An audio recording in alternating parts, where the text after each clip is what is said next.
So, someone asked me if I would be able to do a video on an electric car without mentioning Tesla, and well, here it goes. The electric car that I'm driving here today actually holds the Guinness World Record for the shortest time spent charging to cross the United States. During the 7-day trip from New York City to Los Angeles, it was plugged in for a total of 7 hours, 10 minutes, and 1 second, beating the previous record held by the Tesla. Aw man, shit. My name is Omar, and this is the 2022 Kia EV6.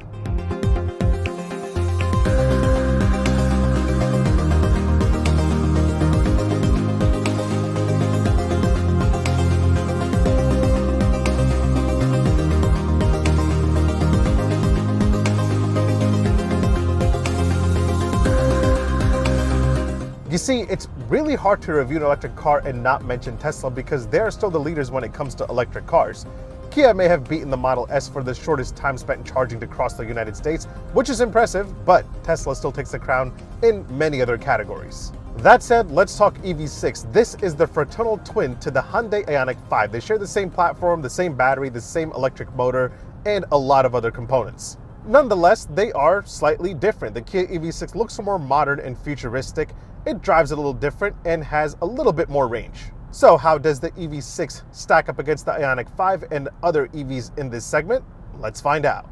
But first, let me give you a tour of it. We'll take a look at the outside, we'll take a look at the inside, and we'll also charge another electric car with it. Stay tuned for that. And then I'll take it for a drive and give you my opinion on whether or not if this is the EV that you should consider buying.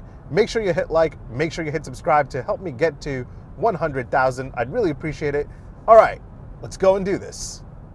All right, so let's start off by talking about the most important parts, including the power, the range you get on a full charge, and your charge times. My test model here is the GT line all-wheel drive, so you get 2 electric motors, one in the front, one in the back, making this all-wheel drive, and working together they make a total of 320 horsepower and 446 pound-feet of torque. Now, if performance is your thing, you do want to go for the dual motor. This will do 0 to 60 in 4.6 seconds with a top speed of 118 miles an hour. You have 3 drive modes to pick from, including Eco, Normal, and Sport, and as you shift through the drive modes, you'll see your range will change depending on which drive mode you're in. And now let's talk about everyone's favorite thing to talk about when it comes to EVs, the range. The EV6 all-wheel drive with a dual motor setup will give you a range of 274 miles on a full charge.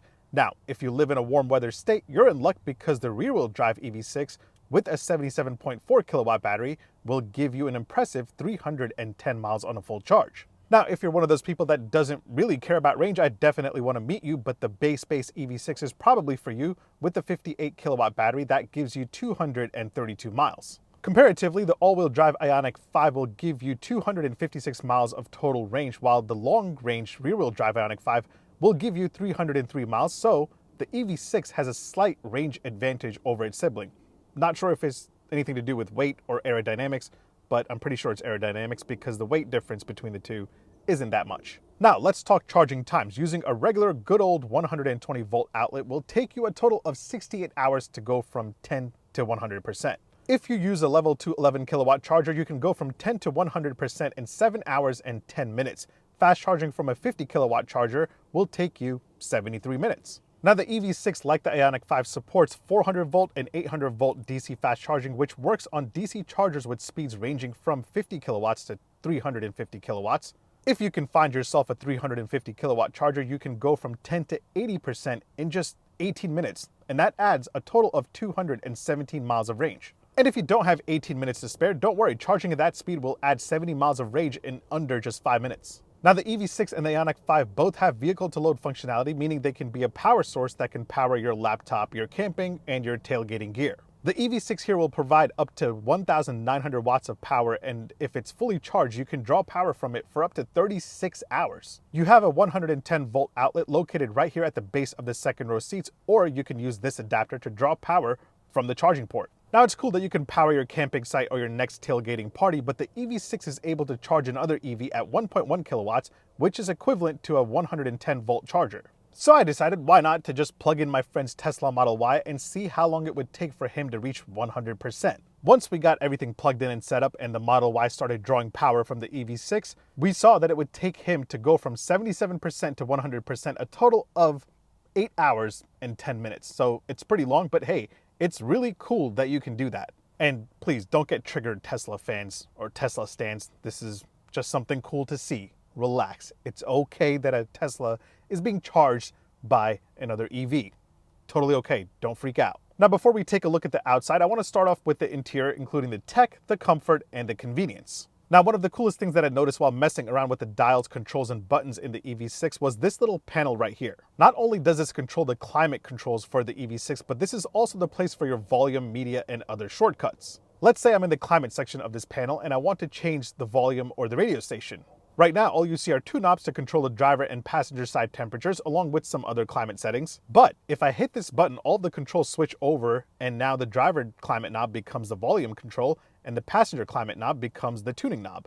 And then you have a bunch of other media and infotainment shortcuts right here. Now, I've seen other reviews where they mentioned that this is terrible and not intuitive to use, but I felt the total opposite. I think this is really cool, and it's very easy to use. It's not that difficult at all. As far as other screens and tech go, you're working with a 12.3-inch touchscreen display right here that houses the Kia infotainment. Design-wise and usability-wise, it's very similar to the other Kia infotainment systems, although you do have some EV-specific menus in here. The best part, no matter which EV6 trim you go for, you get navigation, Apple CarPlay, and Android Auto all as standard. You also have a pretty solid camera game with the 3D surround view, which we'll talk more about when I break down the pricing. And then you also have a 12.3-inch digital instrument cluster that is pretty informative, but not as advanced as the ones you see on other brands. You don't have a full screen map view or anything like that at all. However, it has some useful information, and you do have some cool graphics and animations for when you circle through different drive modes. And then depending on the options or trim you get, you have a blind spot view monitor, which is very, very useful. Now let's talk interior design and comfort. This is a very comfortable and very, very spacious place to be. Design-wise,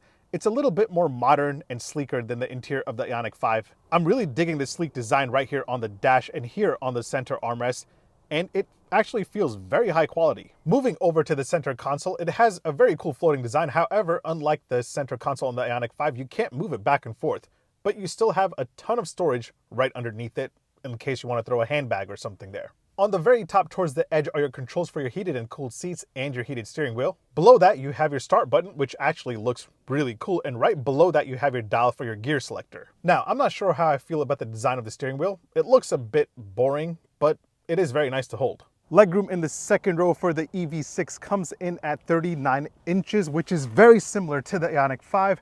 I'm about 6 foot tall. That is my seating position, as you can see. Plenty of room. Both the Ioniq 5 and the EV6 have plenty of legroom for the second row passengers. They will be very, very comfortable back here. As for cargo capacity, you're working with a total of 24.4 cubic feet behind the second row and 50.2 cubic feet with the second row folded. Now let's talk about the exterior design. While Hyundai went more retro with the look for the Ioniq 5, Kia went more futuristic with the EV6, and honestly, it looks outstanding. I'm really torn on which one I like more. Let me know in the comments which one you think looks better, because I would really like to know. Some days I feel like the EV6 looks better, and some days I feel like the Ioniq 5 looks better. That said, let's start off with the back. It has a very unique look, almost like a ducktail design that you see on the Aston Martin DBX. It definitely has a lot of personality, and one of the most defining characteristics in the back is this LED taillight that spans the width of the rear end. And then it continues over here to connect with the rear reflector. It then goes down further to connect with this trim here on the side. That is very cool. And then if you look here, you'll see this 3D chrome pattern that continues and smoothens out to separate the tailgate area from the rear bumper. And the most important thing here on the back is your charging port, which is located right here. You just tap on it and it electronically pops open to reveal your charging outlet.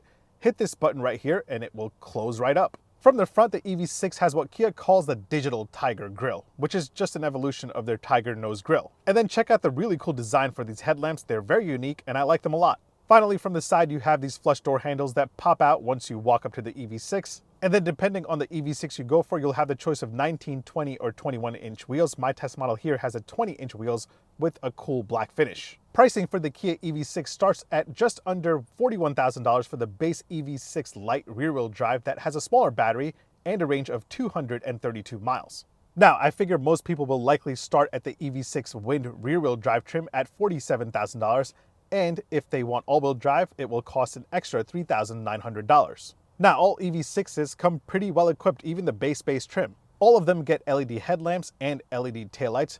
19-inch wheels are standard until you get to the GT line all-wheel drive, where you get 20-inch wheels. Inside, you get vegan leather seats, except for the base light trim, which gets a mixture of fabric and vegan leather. Heated seats are standard on all trims of the EV6, and ventilated seats get added on pretty early at the wind rear-wheel drive trim. A heated steering wheel gets added on at the wind all-wheel drive trim and above. All the tech is essentially standard across the lineup, including the 12.3-inch touchscreen display in the middle and the 12.3-inch digital instrument cluster. You get navigation, Apple CarPlay, and Android Auto on all trims. A wireless charger is also standard on every EV6, which makes me really happy. If you want the upgraded Meridian sound system, again, that gets added on pretty early at the wind rear-wheel drive trim. Now, every EV6 gets a bunch of driver assist tech as standard. You get adaptive cruise control with navigation-based smart cruise control. You get lane keep assist with lane centering. Blind spot monitoring is standard, as is driver attention warning, rear cross traffic alert, forward collision warning, and highway driving assist 1.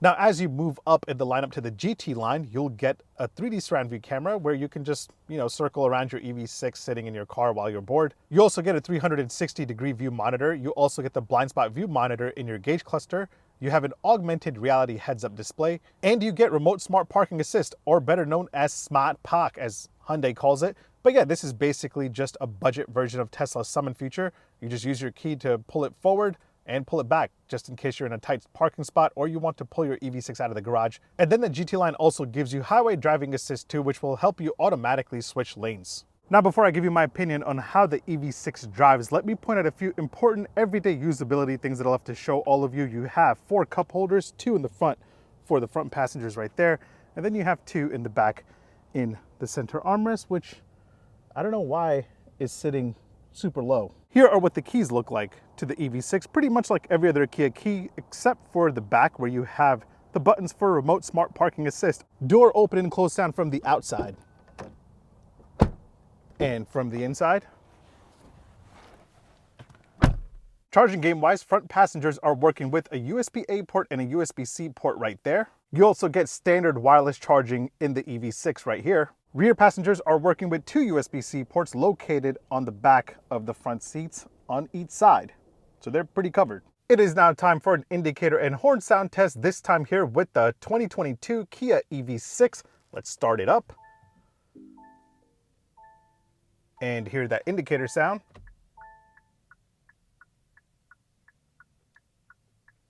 Pretty much Kia. Now for the horn sound. Oh yeah, that is solid. So Kia is no stranger to electric cars. They've been in the game since 2010, but now they plan on going all the way in. And the EV6 is a new jolt to the brand's electric car ambitions. You have the updated Kia Niro EV on the way, and Kia has already confirmed that that EV9 SUV concept that looks really cool will also be entering production very soon. And that's not all. Kia has 11 electric cars that are in the works that will hit roads by 2026. And all of that will be built on Kia and Hyundai's shared eGMP platform. So how is the EV6 to drive? It definitely feels pretty similar to the Ioniq 5, but this one here feels a little bit more planted. While the Ioniq 5 prioritized comfort over driving dynamics, the Kia EV6 kind of balances both pretty well. The Ioniq 5 had a way more waftiness to its ride quality. The EV6 here stays more stable.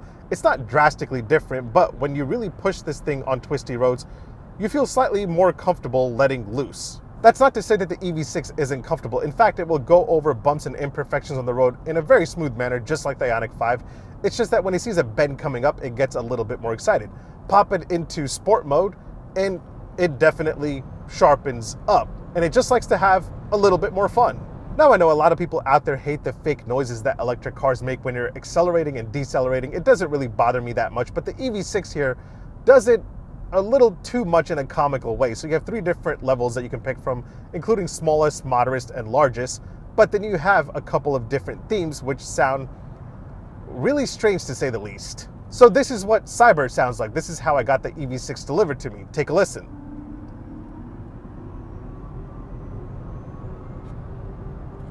This is what stylish sounds like. They call it stylish. Take a listen.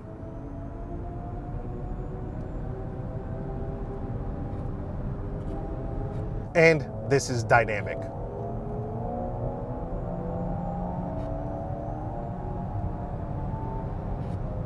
That's funny. Let's go ahead and just turn that off. Anyway, Now, this isn't trying to be a performance EV. Again, it will do 0 to 60 in the mid to high 4-second range, which is still pretty impressive. But there is an EV6 GT on the way, and Kia says that will make 576 horsepower. It will do 0 to 60 in less than 3.5 seconds. Now, that should be something to look forward to, and I hope that it gets more than 300 miles of range, but it probably won't. So for now, this will have to do. I personally think that this is a really solid electric car for a family of 4 that's not looking to spend over $60,000 on one. It gives you a pretty well-equipped cabin, a comfortable and spacious interior, and a range that is pretty much on par with other gasoline SUVs that are similar in size. There are a lot of small SUVs out there that won't even cross the 300-mile range on a full tank, so getting in this shouldn't be that scary. The EV6 joins the 300-mile club with the rear-wheel drive model, and it's a pretty solid EV daily driver if you're looking into getting one. How does it compare to the competition? Well, let's start off with the brand that I'm really not supposed to talk about that much, the Tesla Model Y. The Model Y long range will do 318 miles on a full charge, beating the EV6 all-wheel drive by 44 miles, and you also have Tesla's supercharger network, which, yeah, it's hard to beat Tesla with that. But of course, the Model Y long range cost about 12 grand more than the all-wheel drive EV6, so that's something to consider. But yeah, if I were to bring in all the other electric SUVs that are similar in size into the conversation, including the Volkswagen ID.4, the Polestar 2, the Volvo XC40, all the non-Tesla options, the EV6 looks better on paper and in real life. It's one of the fastest charging electric cars out there. At one point during my week with the EV6, I had about 25% of battery left, so I went over to an Electrify America charging station. I was able to top this to 80% in just 16 minutes. That's pretty impressive. Usually I get all worked up about charge times, but during the week that I had the EV6, I felt pretty relaxed. To be completely honest, the EV6 and the Ioniq 5 are 2 of the most simple electric cars that I've been in.